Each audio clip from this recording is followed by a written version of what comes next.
So I'm sorry I can't answer it No, directly, sorry, but I sorry for know that. that I haven't been directly through the program, but have had enough exposure Yeah. to it. I think we've had 2 or 3 LT grads now through our group. So I live vicariously through all of you. Yeah. So I have a follow-up question. Sure. You had discussed this mentor that sort of had pushed you Yeah, around yeah. a lot, and so I had sort of noted that as sort of interesting, and you just brought it up again, and I'm curious to understand sort of how you developed that relationship, or how did it start, or Sure. how did it grow to become a Mhm. mentorship versus just Right. a boss, right? I dumb luck, honestly. Uh-huh. So at the time it was Quest, and they had brought in a new VP. So he came up from Southern California, and I was in his organization. His name's Bob Greenwood, and we just, in working together, he said, I really see a spark in you, and I see that you've got great leadership skills, and we need to continue to develop your leadership. And I had an interest too, and I, basically was really clear with him. I'm like, I don't want to be a first level manager forever. I want to do, different jobs, and I want to learn, and I want to grow on the corporate ladder. And there weren't a lot of other folks wanting to do that. Most of them were kind of heading towards retirement. They're like, I just want to kind of drift and cruise.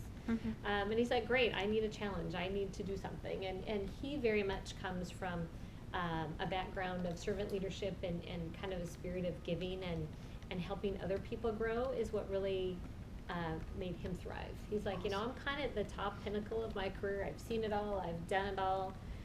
He's like, I work because I want to, and my wife won't let me hang out all day. And that's how he kind of treated his day. I mean, it was really funny. He'd come in, he'd do a few email, and then he would spend the day out talking to people and technicians, and then he'd come back and do a few email, and that was his day. I'm like, oh, I still wish that I could do that. But he just approached it from you know what, I want to give back, and you're the person that I'm going to give back to. And so he would really challenge me, and even just putting me in these new assignments. And I remember at the time when he said, you need to go to construction engineering. I'm like, are you crazy? Like, no, I don't know how to construct or engineer anything. He's like, you don't need to. This is your growth opportunity. You need to go manage a group of people that you don't know what they do. Right. And you need to help them be successful. Mm-hmm. So he would push me right, like up to the point of fear and like over the edge. And then he'd be like, okay, now deploy the parachute. Look at it. You're doing just fine. You're not going to crash. And sometimes you need people that will do that, that will just push you to the edge and push you off and pull the ripcord and be like, you're fine. See you when we hit the Ask a ground. follow-up? Was there an inflection point professionally where you decided to take on all of this responsibility? Because it sounds like a whole lot of responsibility. It's a lot. And then I'm also curious in handling that personally with your family, because Yeah. I'm sure it takes a lot of time away. So I was wondering, at that time, how did you manage both professionally and personal? Right, that's a great question. Yes, at that time, I just, I had such great coaching and backing, and I had a really great group too, lots of managers, and I still do, that are super, super supportive. So, first daughter comes along, it's not too bad. Second daughter comes along, and I'm like, oh my gosh. So one of the things that I've really had to learn, and have learned the hard way, is you have to really manage your calendar, and you have to be able to say no to things. Because there was a time where, honest to goodness, there were things 2 or 3 times a week, and, managing schedules. And now that my girls are getting older, it was easier when they were young, because you could come home and, love them and put them in the bath and read a story and go to bed. Well, now they need help with homework, and they have gymnastics, and they have to go here and they have to go there. So it's created a whole nother layer of complexity and calendar management, as I call it. And I've really had to learn that A, it's okay to say no to things, and B, you have to kind of pick and choose, like, what are really the things that you need to be at, and what are the fun things, and what are the, okay, doesn't matter if I'm there or not. So, even last week I had 2 nights back to back, and after the 3rd night I'm like, oh my God, I'm gonna die. I can't do these like 2 nights back to back, because it was like, I got home at like 7:30 each night, which doesn't sound terribly late, but by the time we got the homework done and got everybody in bed and make the lunches, I'm like, okay, what's coming up at tomorrow? It was 10 o'clock before I was in bed. So do that 2 nights back to back, and I'm like, I'm getting too old for this. I can't do this anymore. So I have had to learn that you have to start finding that balance. It's much easier when you don't have children, and I have a super supportive husband that's like, go do what you need to do. But everybody wants a piece of your time. Yeah. and especially when you're, you know, doing a lot of lobbying and things, it's like, okay, we need to go to this fundraiser and we need to go to this thing over here, and at some point you just have to say, okay, I can't take anymore. Is there a way that you found works to say no professionally? Yes. So when you're invited to things that you're like, okay, I don't really need to be there. So I'll give you an example. We're members of the World Trade Center down here in Seattle, which is a fantastic group if you're ever looking for a place to be involved in. They have stuff like literally every night of the week.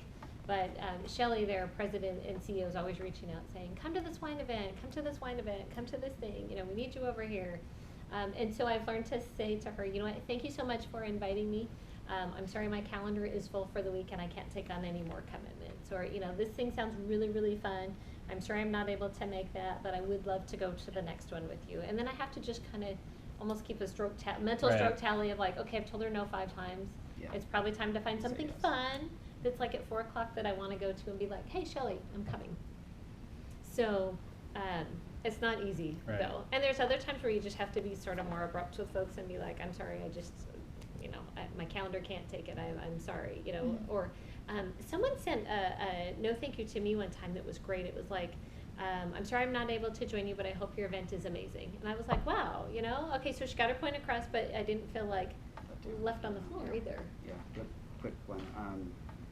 Do you divide your conquer with your husband on these events? Yes. Okay.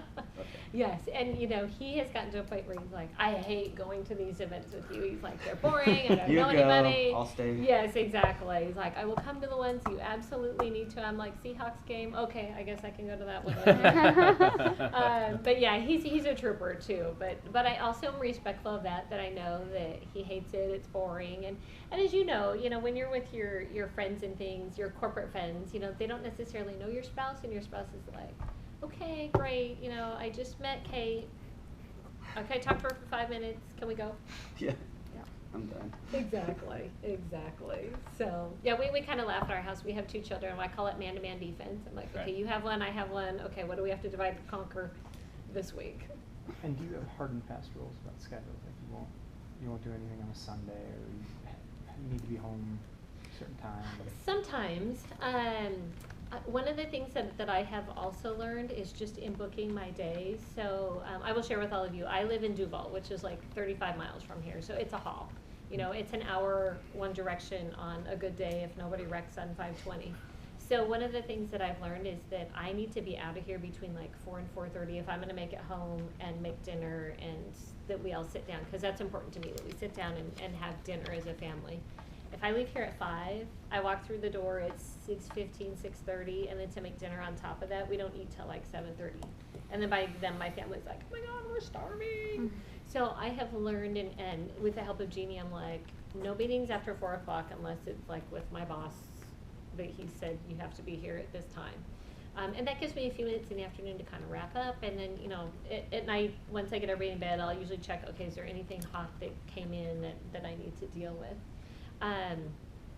And then other times of the week, you know, my girls do gymnastics on Thursdays, so I try to make Thursday not a day where I've got other night commitments so that I can go and be there with them. Luckily, they're both still in the same class and they go at the same time, which they hate. They're like, we want to be in a different class. I'm like, no, this works for me.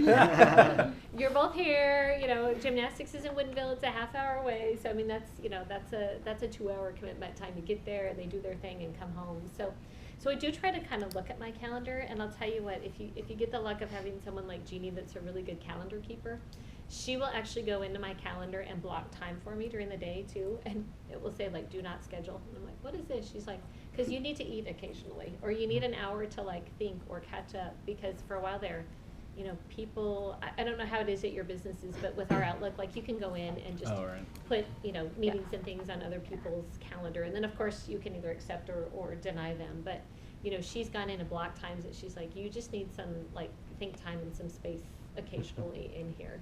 And it's made a world of difference in that you're just not back to back to back to back to back all day long. And yeah, smiling there. Understand it. Tremel's like, and they're done now. But don't you find that occasionally your days, like, you've gone for 8 hours and you're like, it was 8 hours back to back to back, and I ate lunch on a conference call at my desk today. Like, that's not good or healthy. So she's been just a tremendous gem too, and like, okay, let's do a little calendar and life balance. since you caught my smile, I Yeah. have a point and then a question. Sure. Before we get too far away from this idea of mentorship. Mhm. Thank you for remembering all of our names. Really good tip. The importance that you put on mentorship, I think, is something, not only has it come up, but you speak with a lot of great passion about Mhm. how you were mentored. Yeah. And so have you found a way to pay that forward to those that work for you and with you? And furthermore, would you say that it's part of the culture of your Mhm. organization that, in the vernacular of that sheet in front of you, we would call it modeling the way? Yeah, where you see that right. happening, not just because you're doing it, but because Yeah. you're inspiring others to do it as well. Absolutely.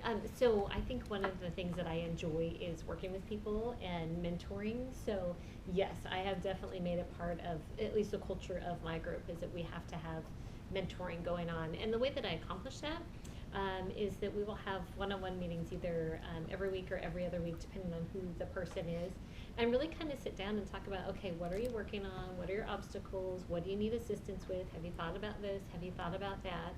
I have one young woman that is, she's about a year into her job now, and she's doing kind of some basic marketing. And I said, okay, great. So you want me to come and speak at an event. I want you to put together the talking points of what you want me to talk about. So I gave her a deadline, because that's one of the other things that I find with the mentoring is that you kind of have to teach people like some promise-based management of pick a date, create a date, meet that date, or renegotiate that date. And she was kind of all over, so we're really working on that as part of our mentoring.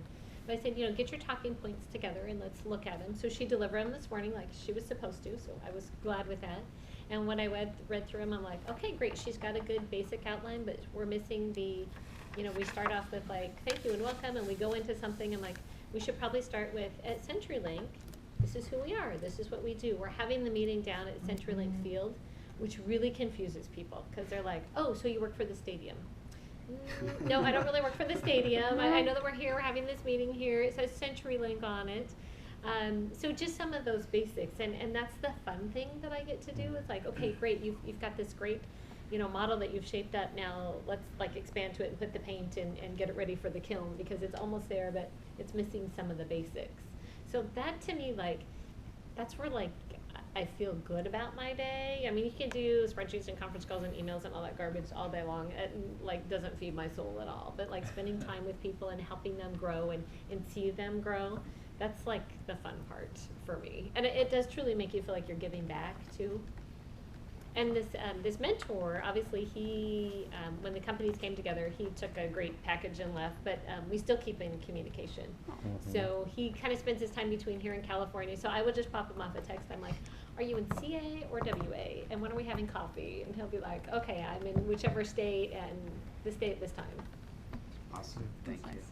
Are there any times that you've tried to take on that leadership role and it failed or it didn't work out as well as you had hoped, and something that you might have learned out of that? I think one of the things when I had our construction and engineering group, I had lots of like starts and stops. And I thought for a while, okay, you know what, I'm going to take some of these like basic print reading classes and see if I can't just learn some of the basics. So Jim, you'll probably appreciate this, print reading 101. I'm like, okay, yep, and cables are coming in, things are going out in handholds. And then once we got to print reading 102, I'm like, okay, I can look at it and I can kind of tell you that these things coming together, what they are, but Okay. I don't know what to do with it. Mhm. And I probably spent like 3 or 4 weeks like in class and going to training, and I'm like, this is great, but unless I'm going to take this and go out in the field and actually start slicing fiber and working with it, like, it's not going to stick with me. And I'm like, I'm spending my time trying to learn how to be an engineer, and I don't have an engineering background, and you don't become an engineer in a 3-week class. No. It takes years to do crafting, like engineering and architecture, and you don't learn that. And I think that was a good learning to me of like, okay, stop and like take a step back and like, what are you supposed to be working on? What are you supposed to be focusing on?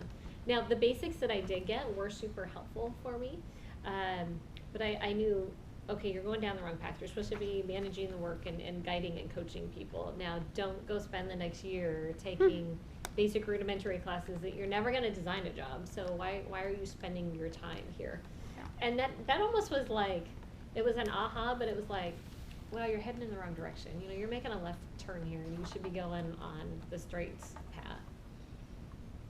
Did you find one of the engineers that could kind of be your ally to help educate you in a sort of more realistic way? I did. I had a couple of them that were really good allies that I could take things to them and say, okay, can you look at this? Can you tell me what this is? Or, you know, I need you to design this job. The hard part when I had that group is that we were really, really understaffed. So they were all really cranky. And a couple of them still work for me now. They've changed roles and jobs. And I will say to them, remember when you were a cranky engineer? And he's like, yeah. Well, you didn't give us enough people and resources, and he kind of goes into this whole spin, and I'm like, yes, okay, so we remember those days. But, you know, the other thing, too, that I found with our engineers was, you know, I'd have to be careful about who I would talk to about what, because I might be asked